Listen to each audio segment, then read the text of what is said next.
He was really one of the first R&B artists to be able to compete in the world of hip-hop, to be able to be as cool as the rappers, as tough as the rappers. In the labyrinth of celebrity culture, interviews often serve as windows into the souls of the stars we think we know. Yet, time has a peculiar way of reframing these snapshots, casting long shadows over moments once bathed in innocence or admiration. This journey into the past, armed with the hindsight of today, reveals a series of interviews that now resonate with an eerie dissonance. As we peel back the layers of these conversations, we uncover unsettling truths that were once hidden in plain sight, transforming seemingly benign exchanges into haunting echoes of what was lurking beneath the surface all along. And this idea of, I know I shouldn't be doing this, but I kind of really want to. You know, as he sings, my mind's telling me no, but my body's telling me yeah. Diddy and Cassie. In the early 2000s, Diddy, a titan of the music industry, introduced a young and promising talent, Cassie, to the world. Their interviews, filled with laughter and apparent mentorship, painted a picture of a budding star under the wing of a benevolent icon. Yet, beneath the veneer of this glittering narrative, there were undercurrents of a more complex and, perhaps, troubling nature. As years passed, the sheen of these early exchanges dimmed, revealing a tapestry of power dynamics, control, and the eventual legal entanglements that would come to light. The tale begins with a young Cassie, stepping into the limelight under the guidance of Diddy, a titan in the realm of music. Their early interactions, captured on camera, are filled with the promise of burgeoning careers and the excitement of new beginnings. Diddy, ever the charismatic impresario, lauds Cassie's potential, painting a picture of a mentorship that was more than just business. It was a launching pad for the next big star in the music sky. About the project, I wanted, Cassie to, everybody to meet Cassie. Y'all know that's Cassie. And hear the story. As time passed, the duo's interviews became a testament to their growing influence in the music industry. Cassie, once a neophyte under Diddy's expansive wing, begins to find her rhythm, her voice melding into the melodies of fame and success. Their exchanges, brimming with laughter and mutual admiration, serve as the high notes of a partnership that seemed destined for the annals of music royalty. Yet, as the wheel of fortune turns, so too does the tenor of our story. An interview with Cassie reveals a subtle shift, a nuance that hints at the complexities of a life lived in the constant gaze of the public eye. Her words, carefully chosen, and her smile, just a tad restrained, suggest a narrative that runs deeper than the surface sheen of celebrity. AM. Yes. The controversy. Yeah. How can we get a tape of this? Oh, I'm going to send it to you. I will email it to you. Email me the whole thing. Yes, I love yes, it. I love that you constantly... The once charming banter now carries weight, a prelude to the unraveling of a relationship that was more intricate and fraught than the cameras captured. Diddy's reality soon came to light to the fans when Cassie allegedly decided to expose him. So Diddy and Cassie's big legal showdown after her allegations that she leveled in this federal lawsuit. She is making all these allegations. The plot thickens with the revelation of a lawsuit, a dramatic twist that casts the previous chapters in a starkly different light. The legal documents dissected in the public domain lay bare the intricacies of a relationship that was far more complex than the early days of mentorship and music. This legal battle, covered with fervent interest by the media, unveils the stark realities of Cassie's journey. The allegations, the claims, and the counterclaims serve as the crescendo of a story that had once been underscored by harmonious interviews and shared dreams. In the aftermath of the legal storm, the early interviews of Diddy and Cassie take on a new significance. The laughter that once echoed with the innocence of new beginnings now resonates with the weight of experiences lived and lessons learned. The dynamic between the mentor and the protege, once viewed through the rose-colored lens of mutual success, is now scrutinized for the power play it was, a dance of control and autonomy on the grand stage of fame. This re-examination of their story, from the hopeful beginnings to the tumultuous present, reveals not just the trials and tribulations of two individuals, but also the broader narrative of celebrity, power, and the price of fame. The saga of Diddy and Cassie, rich with the motifs of rise, fall, and redemption, serves as a compelling chapter in the annals of the music industry, a story that continues to captivate and caution in equal measure. R. Kelly.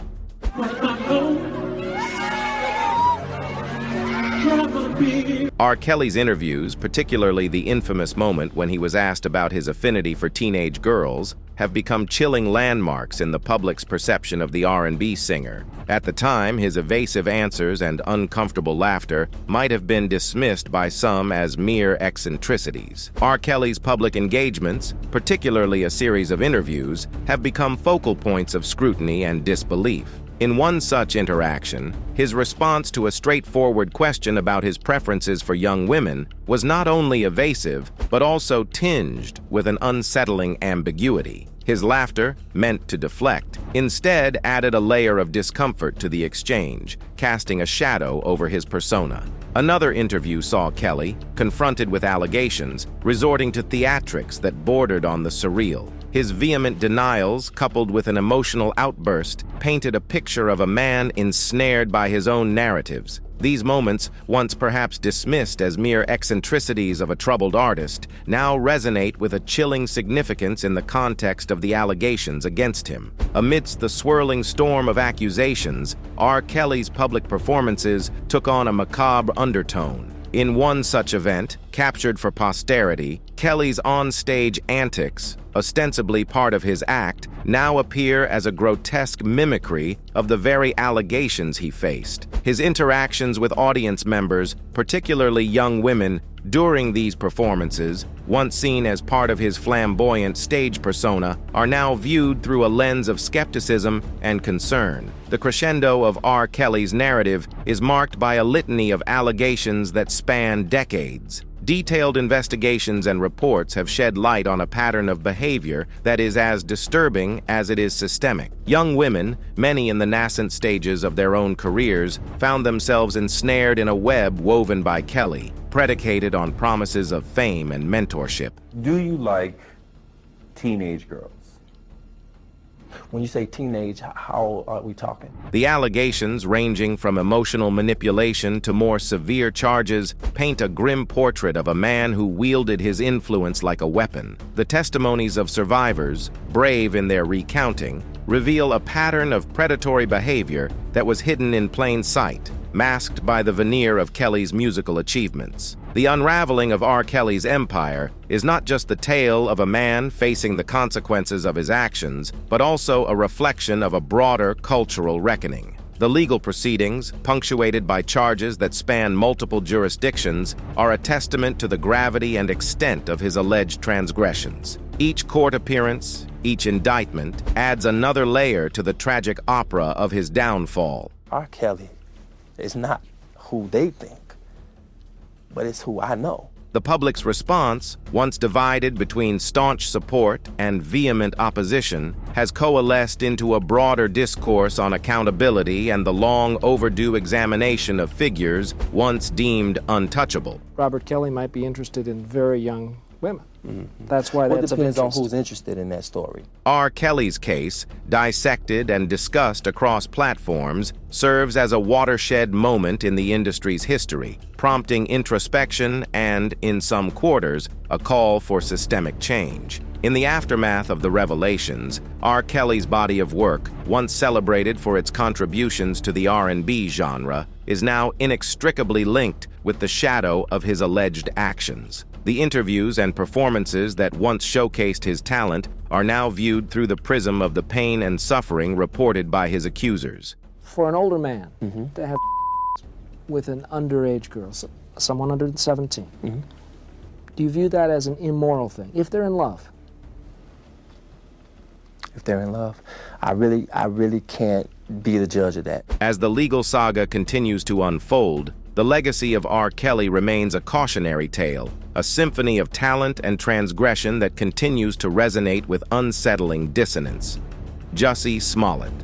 Jussie Smollett's heartfelt recounting of an alleged attack captured the empathy of many, painting him as a victim of a heinous hate crime. However, the subsequent unraveling of his narrative, revealing a plot twisted by deceit and fabrication, casts a shadow over his emotional interview. At the heart of Smollett's narrative is an interview that, at the time, evoked widespread empathy and support. Smollett's recounting of an alleged attack, detailed with compelling emotion and conviction, painted him as a victim of a heinous hate crime. The actor's ability to convey his story with such apparent sincerity raises unsettling questions about the ease with which falsehoods can be woven into the fabric of public discourse. As investigations deepened, the threads of Smollett's story began to unravel, revealing a tapestry of deceit. The peculiarities of his case, once obscured by the actor's narrative, came to light, painting a vastly different picture. The evidence, meticulously pieced together by authorities, suggested that the attack was not only staged but orchestrated by Smollett himself. Now, a grand jury on Tuesday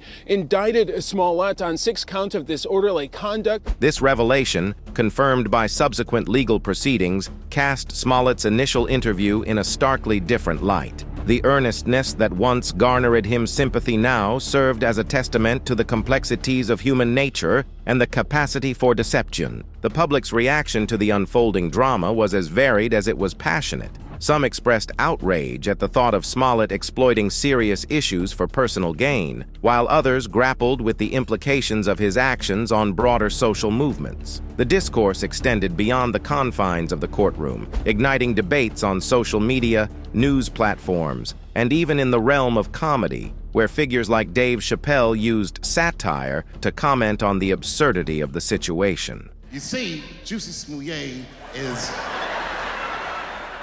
gay and he is black, not just French. Smollett's journey through the legal system has been a spectacle in its own right, marked by twists and turns that often felt ripped from the pages of a legal thriller. The trial, with its revelations and testimonies, not only sought to untangle the web of Smollett's making, but also to hold him accountable for the ramifications of his actions. The verdict, finding Smollett guilty on multiple counts, served as a culmination of a saga that had captivated and confounded the public in equal measure. In the aftermath of the trial, Smollett's story remains a cautionary tale about the consequences of deception, especially in an age where truth is both a currency and a casualty. The actor's fall from grace is not just a personal tragedy, but a public spectacle that prompts reflection on the values of authenticity, accountability, and the power of narratives in shaping our understanding of justice and morality. The earnestness with which he spun his tale now serves as a stark reminder of the ease with which truth can be manipulated, turning what was once a rallying cry for justice into a cautionary tale of falsehood and the complexities of identity in the public eye. Bill Cosby.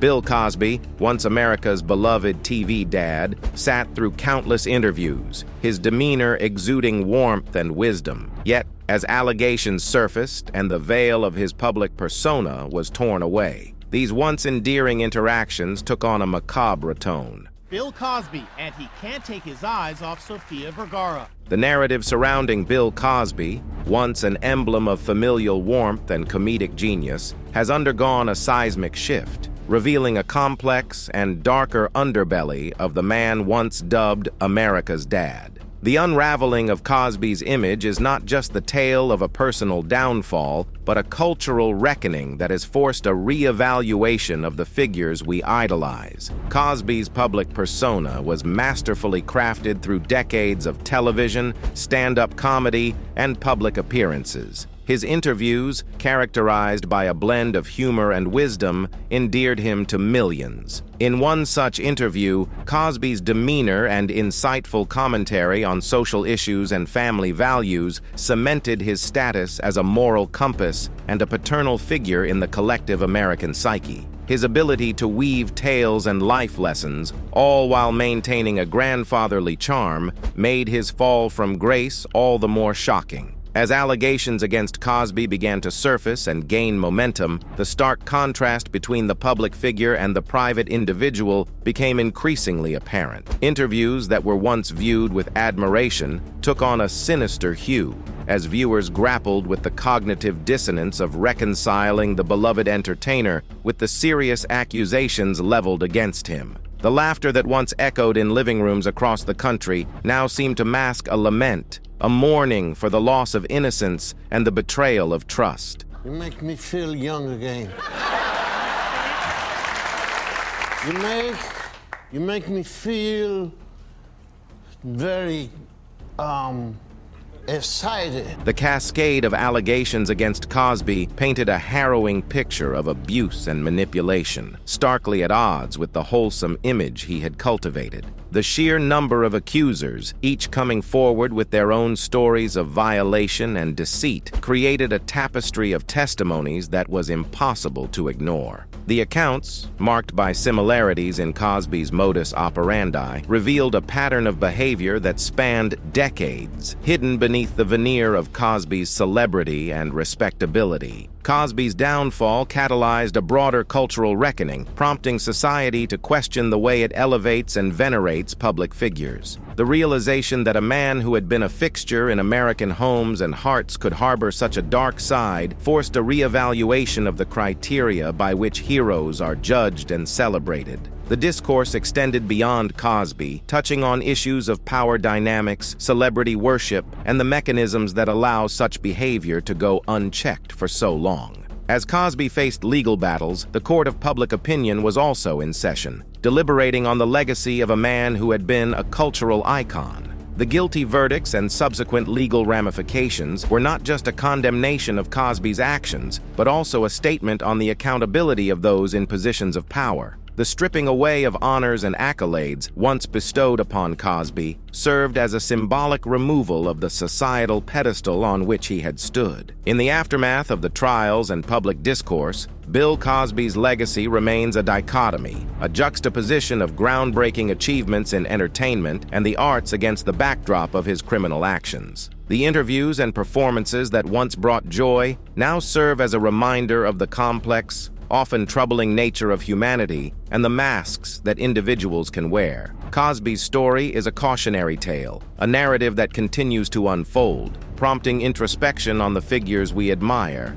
and the unseen realities they may conceal. The laughter and life lessons now echo against the backdrop of the pain and suffering of countless women, transforming Cosby's image from a paragon of virtue to a figure emblematic of betrayal and the dark underbelly of celebrity. James Brown. James Brown, the godfather of soul, known for his electrifying performances and indomitable spirit, also faced moments where his offstage persona bled through in interviews, revealing glimpses of the turmoil within. His most bizarre interview, characterized by erratic behavior and nonsensical answers, now reads as a distress signal from a man battling his own. Brown's life off stage was marked by a series of incidents that starkly contrasted with his public persona. Reports and allegations of domestic abuse painted a picture of a man struggling with demons that belied his charismatic stage presence. His tumultuous relationships, particularly with his spouses, were punctuated by accusations of violence that led to multiple charges over the years. These allegations, detailed in reports and legal documents, reveal a pattern of behavior that is difficult to reconcile with the soulful melodies and energetic performances that defined his career. It resulted, as a matter of fact, in Brown assaulting his wife with a lead pipe and firing a gun at a car that she was in. These are charges that... One of the most publicized incidents in Brown's life was a high-speed police chase that culminated in his arrest, an event that seemed to symbolize his self-destructive tendencies. This episode, captured in part on video, showcased a side of Brown that the public rarely saw. The footage, a stark departure from his polished performances, offered a glimpse into the chaos that often surrounded him. What are you going to say to your fans when they ask you some questions about it? I'm going to say I feel good. James Brown's legacy is undeniably complex. On one hand, he is celebrated for his musical genius and his role in shaping the sound of soul and funk music. On the other, his personal life, marred by allegations of abuse, presents a troubling counterpoint to his artistic achievements. The juxtaposition of his public public and private personas raises questions about how to reconcile an artist's contributions to culture with their personal failings. The juxtaposition of his public exuberance and private struggles paints a complex portrait of a legend wrestling with the pressures of fame and personal hardship. Amber Heard. He's a wonderful presence. Johnny is one of the most gifted actors we have. He is a truly gifted character actor that is trapped in a leading man's body. Amber Heard's interviews, particularly during the height of her legal battle with Johnny Depp, oscillated between the portrayal of a woman wronged and a figure mired in controversy. The allegations of abuse, once a clear narrative of victim and perpetrator, became muddied as evidence and counterclaims surfaced. The saga of Amber Heard and Johnny Depp is a narrative that unfolds like a Shakespearean tragedy, replete with accusations, denials, and a public spectacle that captivated audiences worldwide. At the heart of this story are interviews and public appearances by Heard, which, in retrospect, offer a haunting glimpse into the complexities of their tumultuous relationship. Amber Heard's public appearances and interviews during the height of her relationship with Johnny Depp painted a picture of a rising Hollywood starlet, poised and articulate, advocating for various causes with passion and eloquence. In one interview,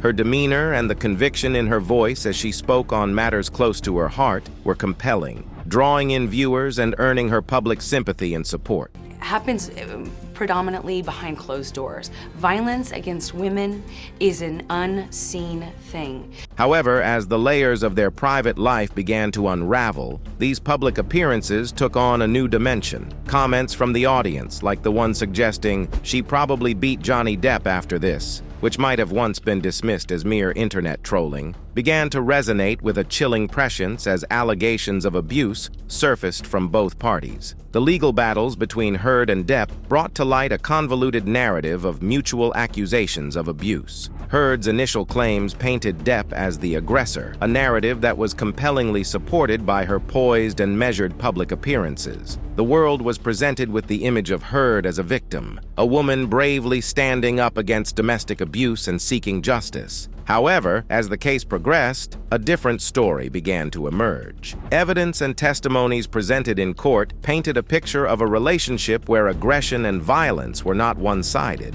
Audio recordings and witness statements suggested that Heard herself might have been an aggressor at times, challenging the initial victim narrative that had been so carefully constructed in the court of public opinion. The public discourse surrounding the case was as volatile as the relationship it sought to dissect. Sympathies shifted as new evidence came to light, with the court of public opinion oscillating between support for Depp and Heard. The case became a focal point for broader discussions on domestic abuse, gender dynamics, and the role of celebrities in shaping public perceptions of justice and morality. You're on overhauling. The legal verdicts in the various cases between Heard and Depp did more than just determine culpability. They served as a cultural reckoning, challenging societal assumptions about abusers and victims. The revelation that Heard may have been an aggressor in her relationship with Depp forced a reevaluation of the narrative as constructed by the media and the individuals involved. In the aftermath of the legal battles and the relentless media scrutiny, the relationship between Amber Heard and Johnny Depp remains a cautionary tale about the complexities of truth and the dangers of rushing to judgment. The interviews and public statements that once framed Heard as a definitive victim now serve as a reminder of the multifaceted nature of human relationships and the often impenetrable veil of celebrity. Heard's public appearances, once perhaps seen as brave, now occupy a contentious space, emblematic of the intricate dance between truth, perception, and the voracious appetite of the public for celebrity drama. Tammy Terrell.